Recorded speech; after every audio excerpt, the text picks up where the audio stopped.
Welcome to Wizard.com. I'm maths teacher Aditi.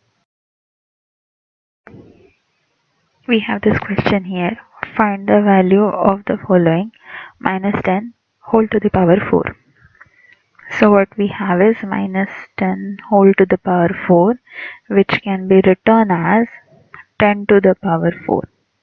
This is because of the law of exponent, where negative bases with even exponents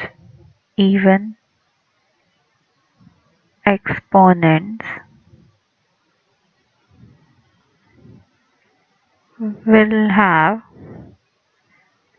positive result.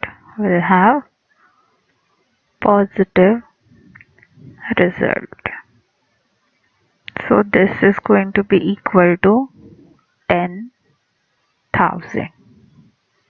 This is the answer.